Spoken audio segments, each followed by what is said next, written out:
Hello and welcome to today's episode of the Power of Perspective podcast with myself, Hannah, your host for today.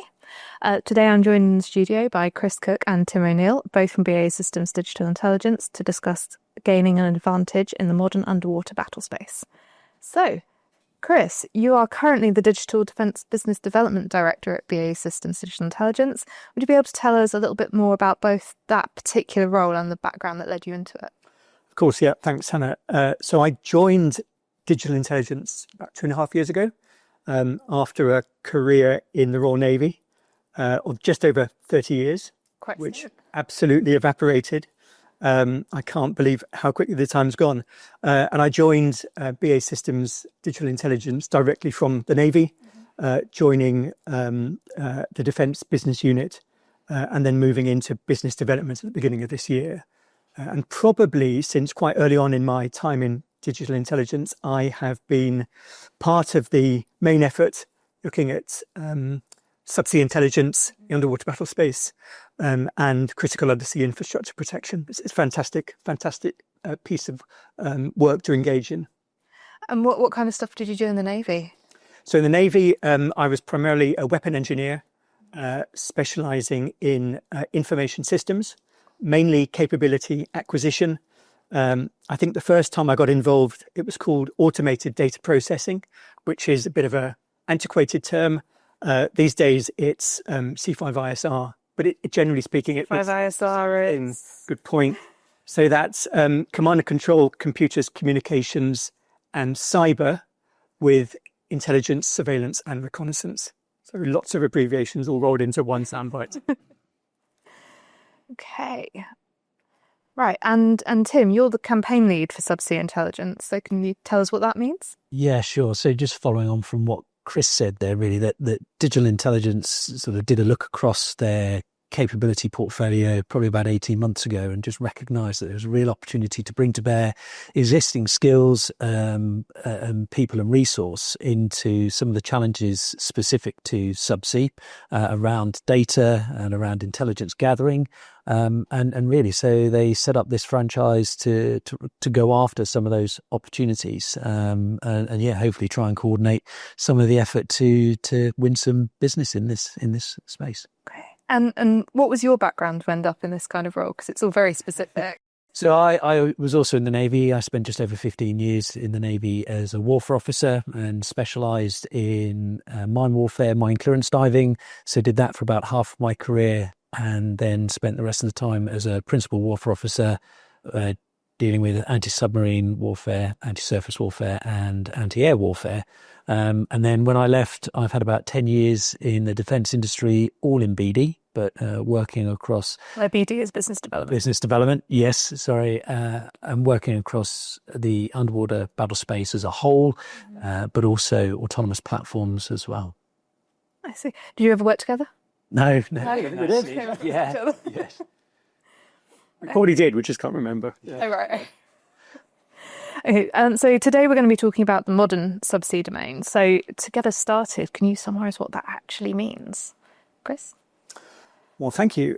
So I think it's fair to say that the underwater domain has been part of the business of the Navy and the nation for many decades, many centuries.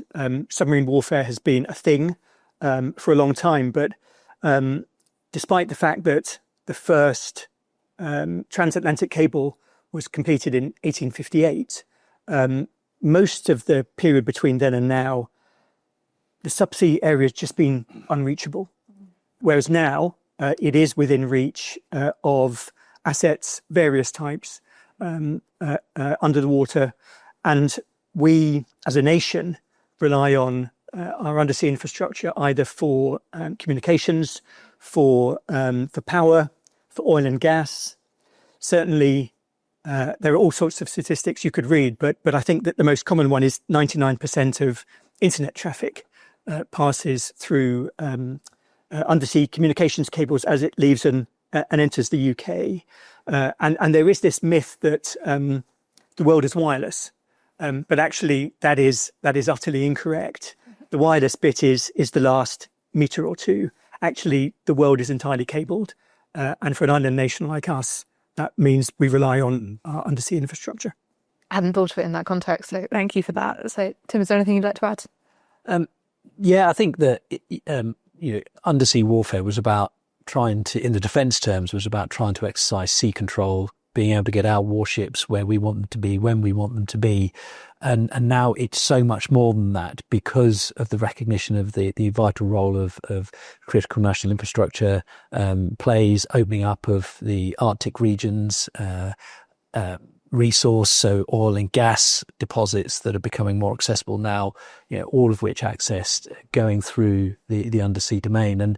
And so the role of defence in the undersea about protecting and looking after economic interests, geopolitical interests, social interests to a nation are much more considered these days than it ever really was before. So you both kind of talked about some of the history of it and how submarines have been around for a lot longer than people think, and underwater cables have been around for a lot longer than I think most people would necessarily assume. So kind of how's the domain evolved over more recent years? What are some of the recent changes we've seen? So I think the focus is probably in three areas. I mentioned ISR, which is intelligence, surveillance and reconnaissance. Clearly, the nation doesn't have a limitless set of surface ships or underwater vehicles. So it's important to know where to position them so that they can counter the threat and deliver advantage to us and our allies. To be able to do that, you need to know where the threat is. So having indicators and warnings positioned in the right places so that you can get ahead of the game and position your countermeasures in a way that can treat and disable the threat is critically important. And the way to do that is to gather the intelligence, is to have the sensors available in the right places from seabed to space in order to then position your countermeasures in a way that can deliver that advantage. So that's intelligence, surveillance and reconnaissance. There's also anti-submarine warfare, as Tim mentioned. I think it's fair to say that the anti-submarine warfare threat is as real today, if not more real than it ever has been. And the way to handle that, again, because our assets aren't limitless, is to focus on pinch points where you know that adversaries, submarines will be passing through. People talk a lot about the Greenland, Iceland, UK gap. So positioning, again, your ISR assets in those places so you can spot the aggressor underwater vehicles when they come through is essential. And then I think these days it's about using conventional platforms, conventional submarines, but also a range of uncrewed underwater vehicles to bring a modern dimension to the countermeasures. And finally, I think the dimension is critical undersea infrastructure protection. The threat surface is limitless. There's 71% of the globe is underwater effectively. It's impossible to police an area that vast, but our assets need to be protected. So if you bring in the indicators and warnings and you bring in your countermeasures, then you can apply them in a way that, if positioned correctly, can identify a threat before it affects your infrastructure, or indeed, if it's after the event, you can attribute responsibility if you've got those intelligence, surveillance and reconnaissance sensors positioned in the right place. It is evolving. It's obviously evolving a lot. Tim, why is it evolving so quickly? What's driving all these changes? Technology advancement is really unlocking both sides of this chess game. So our adversaries, their capabilities in terms of platforms means that the platforms can go deeper, they can go faster, they can stay out for longer, they are more covert, so they're even harder to spot. The capabilities within those platforms to conduct their operations, whether that's on the seabed or in the water column, is just growing exponentially. And therefore, the challenge is on us to work out how we not only counter that, but try and get ahead of their technology capabilities. And so that's why navies, governments, defence forces are investing or beginning to reinvest heavily in what that means and what we need to do to try and get ahead of that game. And I think something that's really come out this year from some of the papers that have been released is the importance of data in enabling decisions to be made at a faster timescale and more effectively, to enable you to take the right action at the right time, commensurate with the right threat. I think Chris kind of mentioned earlier that, it's not always about kinetic activity. It's not about launching weapons, but it is about posturing. It is about gaining indicators and warnings, and potentially therefore that means being able to do something politically or diplomatically to counter some of the activity that's going on in the undersea domain. And particularly because so much of it is what they refer to as grey zone. So it's not like threat on threat. It's not an open warfare. It's subversive activity to try and influence, but without necessarily being attributed to any one particular person. Just on that point for grey zone, have you got any kind of historic examples of what is a grey zone? So they also refer to it sometimes as a sort of sub-threshold, so not all-out fighting and sort of launching bombs, rockets and missiles, but you're interfering with other sovereign capability. So things like Nord Stream, which was a highly publicised piece or an event, would be classed as a grey zone activity because it's causes effect. It's a nuisance. It costs a nation money, but it's not easy to say it was definitely you and you are responsible for this. So that's why it's referred to as grey zone or sub-threshold. And the disruption to cables quite recently between Estonia and Finland is arguably another example of grey zone. There was definitely disruption. It's very unlikely that it was accidental, but it's been very difficult to attribute responsibility to that. And it's another example of an incident that is described as being part of that grey zone. So in some ways, that's quite similar to cyber, in that you see a lot of attacks, but they're hard to attribute. So it's the same kind of thing, but in a physical world. Yes. Harder because it's underwater. Yes. Right. Okay. Yeah. No. Got that one.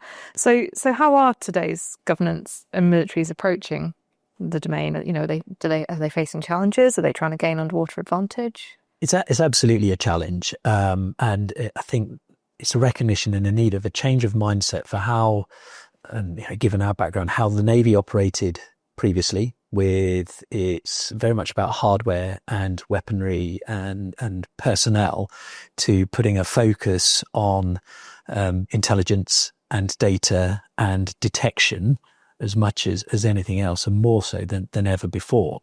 And I think, as we've seen through defence media and other government papers that have been released, it's that recognition that in order to be more effective with the limited number of assets that we've got to have the actionable intelligence to be able to respond in the right way and at the right time. And so therefore investment in protection of undersea infrastructure, whether that's through sensing, whether that's through the adoption of different models, different ways of getting capability and sensors out to sea.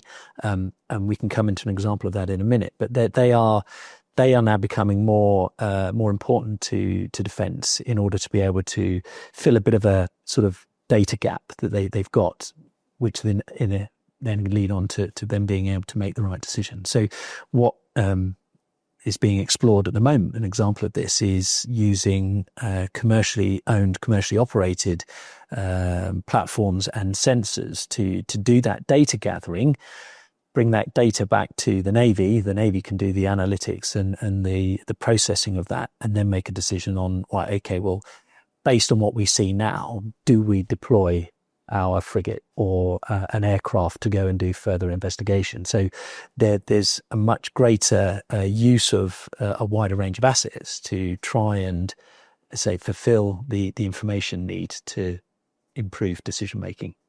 And what Tim's described is front and centre of the recent Strategic Defence Review.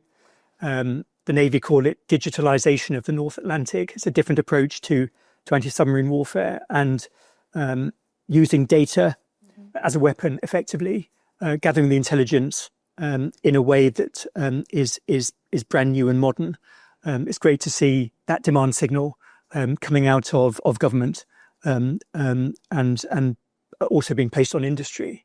And certainly from a critical undersea infrastructure protection perspective, people talk about critical undersea infrastructure being the exposed underbelly of national security in a brand new era of seabed warfare, and that critical undersea infrastructure is indispensable, as we've said, with our reliance upon it for communications, for power, for gas, but it's also insecure.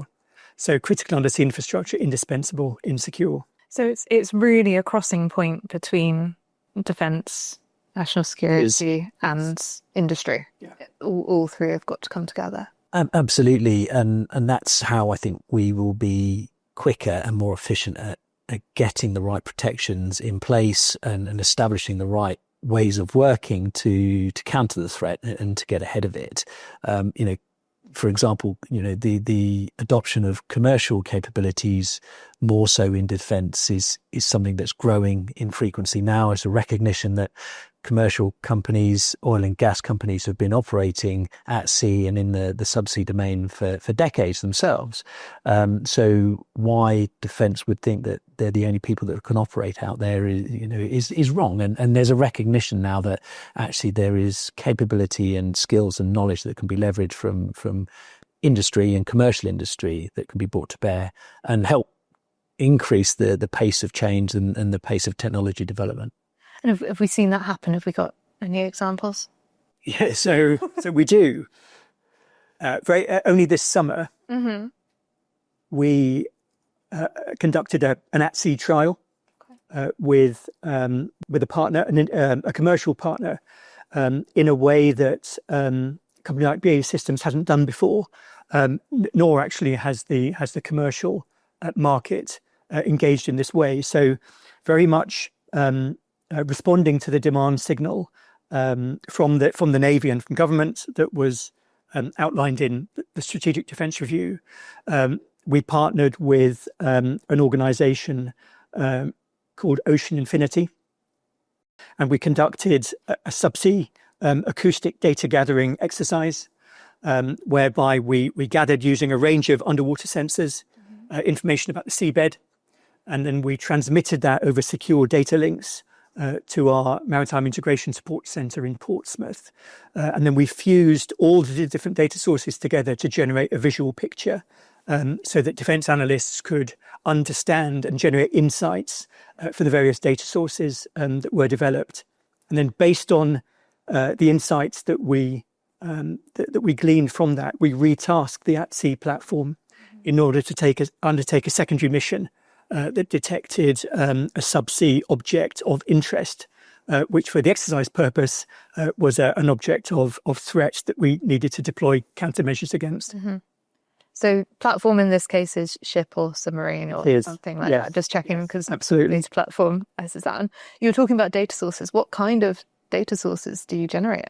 So in that example, we were using commercial oceanographic data sources, so multi-beam echo sounders, side-scan sonar, deployed passive acoustic sensing under the sea. So, and we also actually brought in synthetic aperture radar from satellite passing overhead. We were using AIS, and you're going to ask me what that stands for. I'm like, Automated Information System. Thank you, Chris. Good backup. And what we're trying to do as digital intelligence is be able to show that actually, regardless of your source of data, we can bring that together in an agile way, secure and agile way, and then present it to the operator, and recognizing that operator could be just interested in some really low-level unclassified elements of that data, i.e. are there fishing vessels about to drag anchors near critical undersea infrastructure, all the way through to national security type engagements of actually there's some really highly intelligent pieces of information that need to be gleaned and are really classified. So, but it's being able to offer a common model so that we can get away from aspects of the past where every department kind of has their own model for handling data and using data, and we can bring that together. It makes it much more efficient in terms of sharing and passing that data between government departments, between nations, between navies.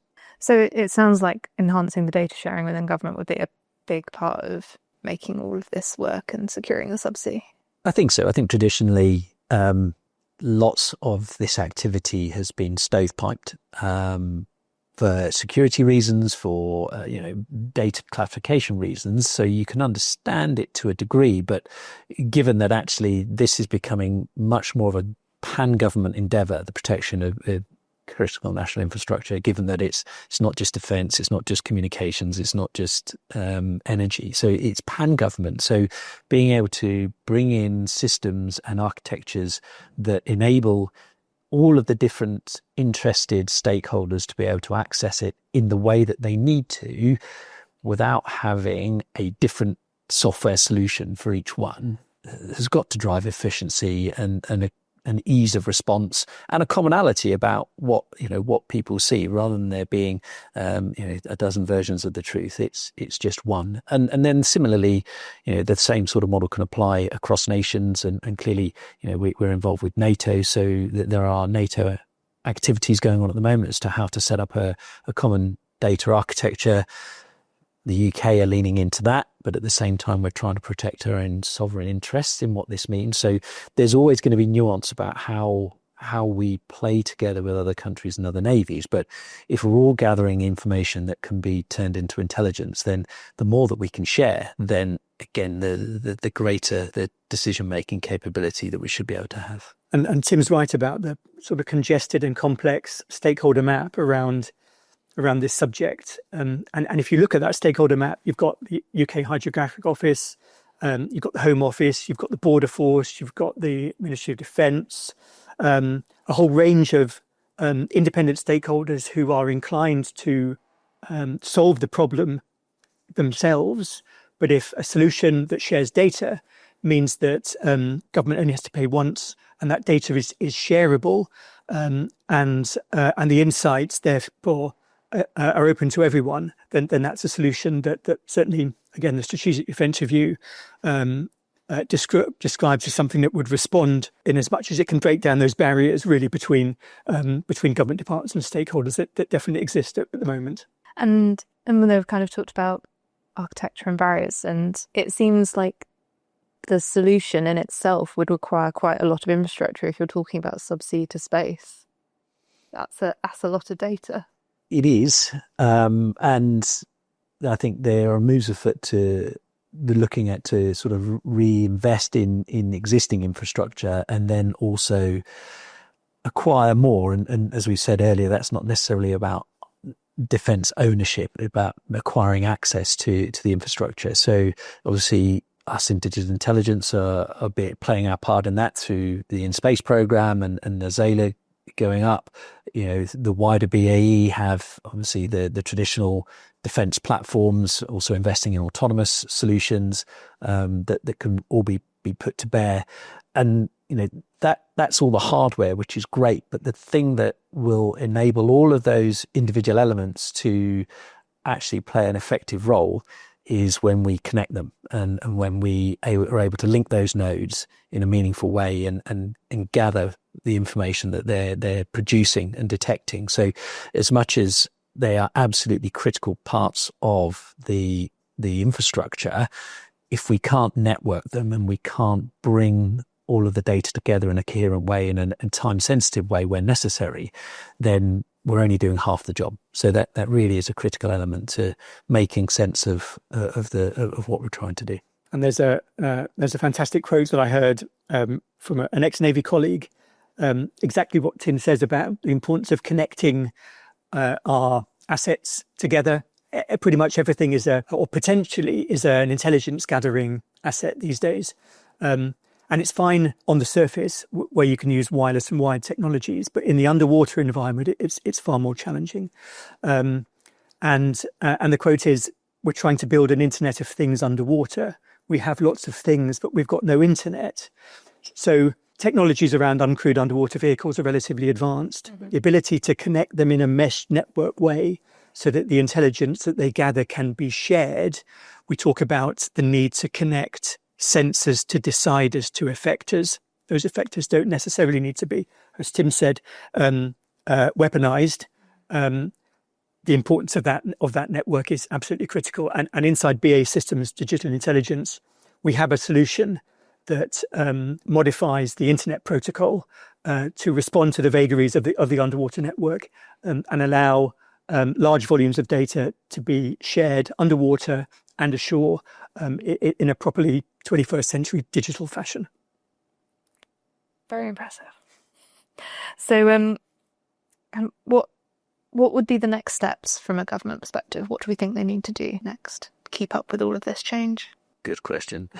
Yeah, I think the first thing the government it needs to be able to do is just continue to support both defence and industry in breaking down the barriers that enable us to work better together and respond in a more agile way and unified way together. I say traditionally defence has been defence and commercial has been commercial, and sort of never the twain shall meet. But if we want to meet the pace of change and the growth in the threat that we're facing, then being able to adopt novel technology as it happens and get that fielded out to sea or under the sea as quickly as possible is really important in that. And, defence procurement's just not generally set up to do that. It would buy a big platform, that platform remains in service for 30 to 40 years and every now and then another bit would get bolted on. Well,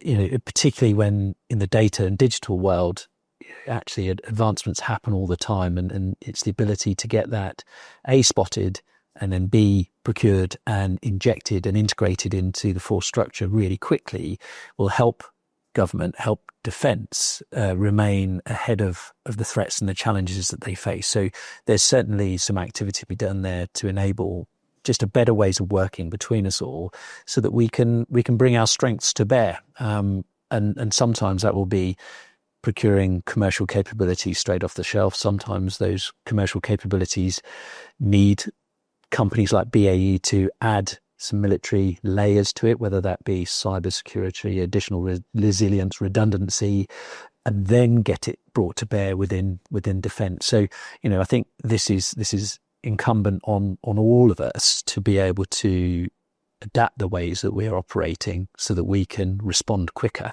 to the needs of government.